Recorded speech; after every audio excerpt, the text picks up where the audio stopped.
Gracias, Andrew.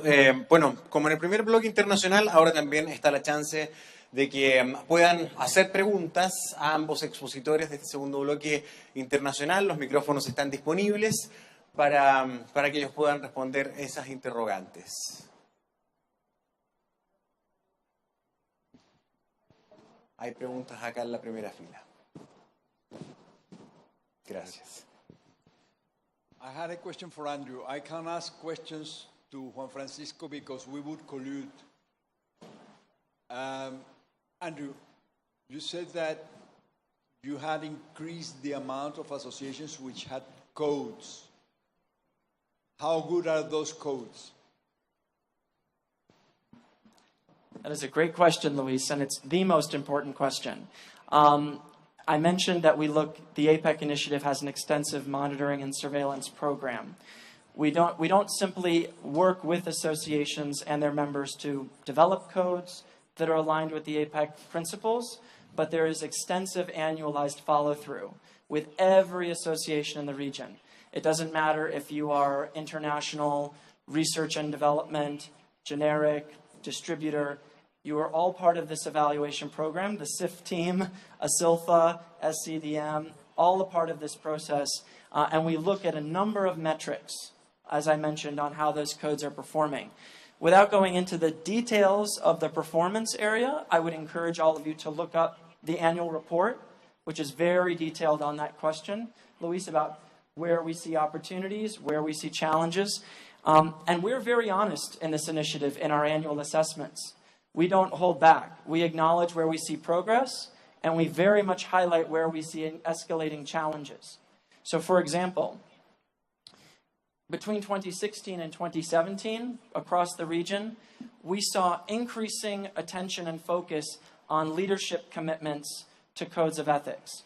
So the governance indicators, and there are about 15 governance indicators that we look at for every industry association code, we saw improving trends in governance. We saw decreasing trends when it comes to how associations are engaging with external stakeholders. That's a problem. It shows that industry is strengthening its support around codes through its associations, but is not socializing and engaging on those codes at an increasing rate with other stakeholders. We also see decreasing focus and attention by associations on training their member companies on the codes. This could be indicative of dwindling resources by the association. It could be that the association may, in some cases, be deprioritizing their code. We don't know. It depends on the country and the association. So what we try to do is really highlight areas that we need to see constant improvement in on code performance within each country. This is a very complex, extensive area, Luis, but if anybody has questions or wants to learn more about how APEC engages in that monitoring and evaluation process, it's very, very important part of what we do. And if I would say one more thing, it is the main reason why this initiative has become the largest public-private partnership in the world. It is very data-driven. It is very focused on fundamental changes happening within each sector across the region. Thank you. Very good answer. ¿Alguna otra pregunta para los invitados? Ahí hay otra más.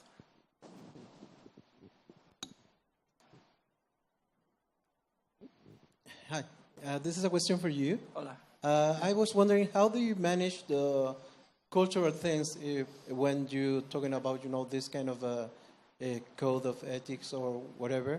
And the other thing is, it seems to me that we don't get the real advances when you see all those, great picture with all people holding hands, like very happy, but we don't appreciate what are the real impact of that on in our countries. So those are the two questions I was going to ask you, and I really enjoyed your presentation. It was great. Great, thank you.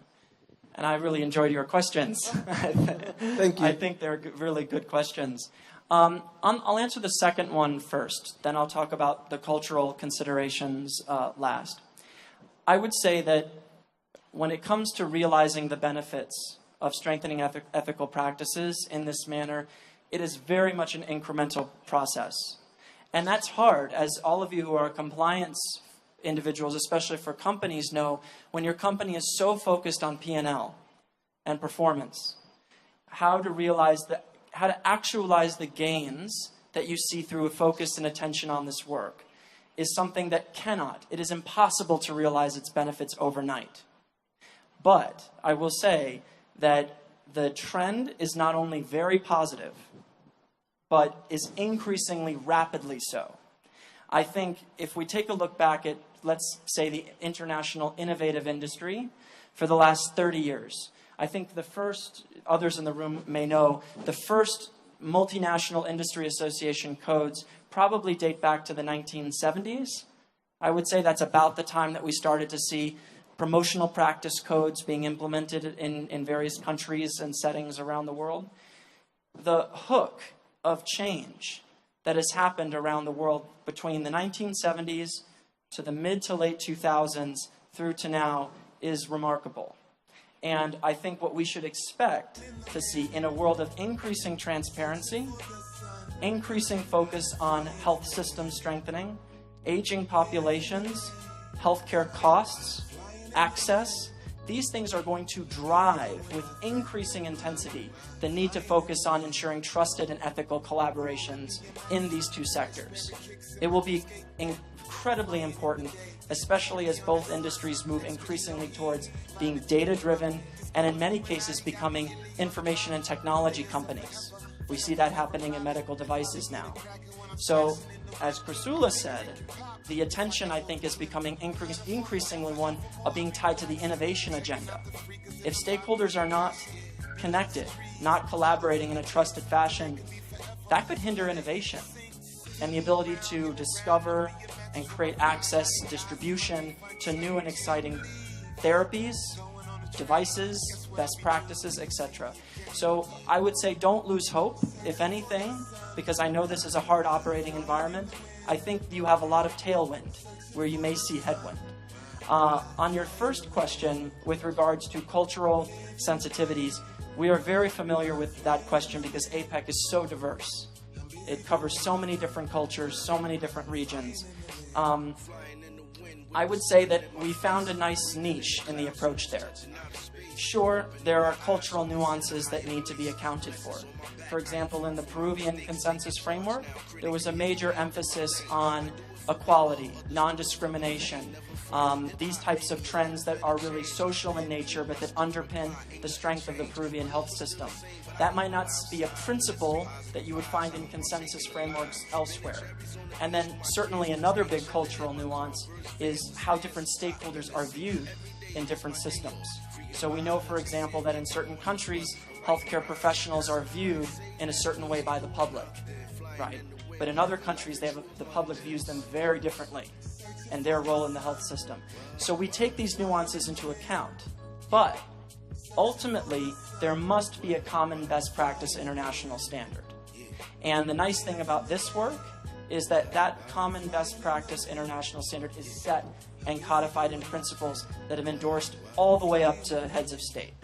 So we've created a very strong low common denominator, so to speak, to operate on despite those cultural nuances. And I don't wish to monopolize the discussion, but I think it's worth pointing out a comment that was made that has resonated with all of us very much from the head of Malaysia's Anti-Corruption Commission. When said, she was talking about cultural gifts and gift giving. Someone said, you know, we see that in your APEC principles, you make it clear, no gifts. There can't be a transference of value of this nature. That's hard. In my culture and in our culture, we have a very strong view on gift giving, especially in Malaysia. And her response was, well, you know, if the culture is the problem, it's up to us to start to modify the culture. And that's pretty bold. What she's suggesting is that culture and cultural nuance should never be an excuse for underpinning what is ultimately bad behavior. It should be considered, it should be sensitized, but we know that there are bad actors in every health system, and they certainly should not be leaning on culture as an excuse to advance what is inherently an unethical practice.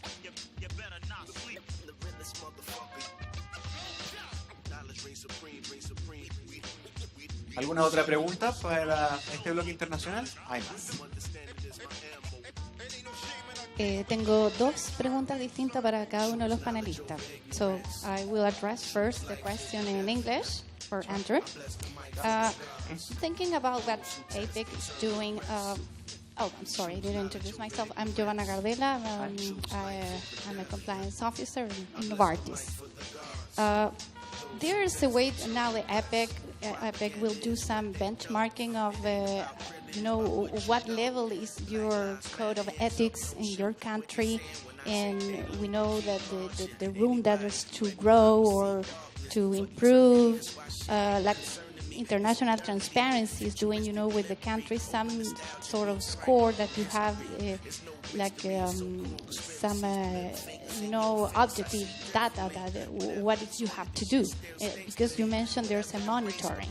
So I would like to know if you're planning to do something like that, or there's any other tool that we could apply to our code of industry.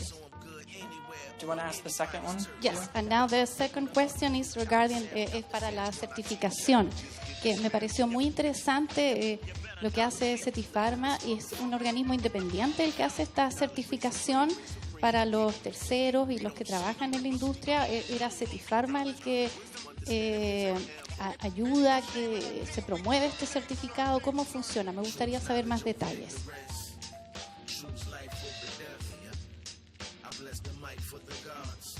Gracias. Le agradezco su pregunta.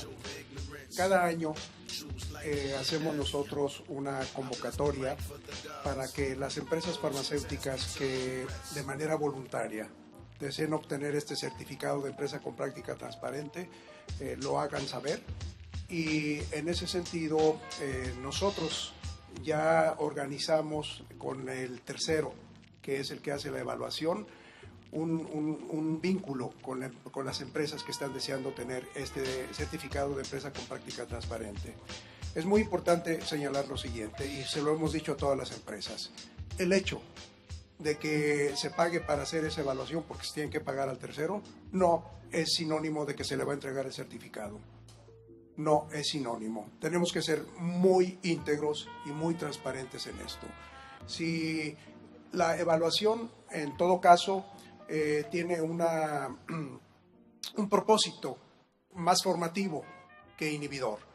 Entonces, durante el proceso, los terceros que están evaluando tienen la obligación de guardar la confidencialidad de todos los datos que ponen las empresas para su conocimiento, y si detectan en el transcurso de la evaluación que hay procesos que no están siendo bien monitoreados o que no están siendo bien aplicados, se lo hace saber hasta al director general, para que hagan las correcciones y se comprometan en qué tiempo van a hacer esas correcciones. Y hasta que no se tiene evidencia de eso, es entonces cuando concluye el proceso de evaluación para poder otorgar el distintivo o certificado, de empresa con práctica transparente. Entonces, es una convocatoria abierta, se publica en la página de internet de Cetifarma, y la diapositiva que yo he mostrado de las empresas que han concurrido a esto es justamente como resultado de este proceso. Por último, decía yo que estamos en este año en evaluación. Ya lo sabemos, ya sabemos qué empresas van a ser evaluadas durante este año, pero ustedes comprenderán que nosotros no publicamos cuáles son las que están en proceso de evaluación, porque también ahí se corre otro riesgo, que la competencia pudiera tener algunas conductas indebidas. Cuando eso ha habido, las hemos sancionado. De tal manera que esto es en síntesis. No sé si estoy respondiendo a su pregunta. Sí, muchas gracias. And to be fast on the industry association code portion, I would just say from the start, we don't have plans to assess scoring and giving scoring benchmarks to each association, say 1 out of 100. We don't have plans to do that on those 4 indicators. However, I would note maybe 2 additional things. When it comes to member implementation of industry association codes, we do have a very specific metric, which is to do everything we can and leverage resources, capacity, the resources of the initiative, the capacity of its stakeholders, to see every industry association in either sector in the region be able to confidently report that more than 50% of their member companies are adhering to their industry association code. And the reason that we believe that particular benchmark is important is going back to the question that was raised earlier on the non-member dilemma. We believe that if associations reach the point where they can be confident that a majority of their members are implementing the code, and in many cases 75 to 100% of their companies are proactively engaged in that code of ethics, that creates what we refer to as a critical mass within the health system, especially in these sectors, the majority of the industry is somehow organized into associations. So that helps to deal with that non-member dilemma. Jose got questions about companies that are in Spain that are not part of the association, right? And I think Mexico, we can see a lot in that space too about how to achieve that critical mass. So that's very important as a benchmark. If an association is reporting that very few of its members are following the code, that's a problem. And that's something that we would pay close attention to. And then finally, I would also say, because this came up in our conversation of suggestion for CIF earlier about the CIF code as it relates to the overall environment here in Chile. We're becoming increasingly interested in ideas surrounding the eventual assimilation of association codes in APEC economies. It's important that associations all have codes and that those codes be aligned, but I think Mexico gives us a great example of how industry in various ways can come together and form a common standard and a common code.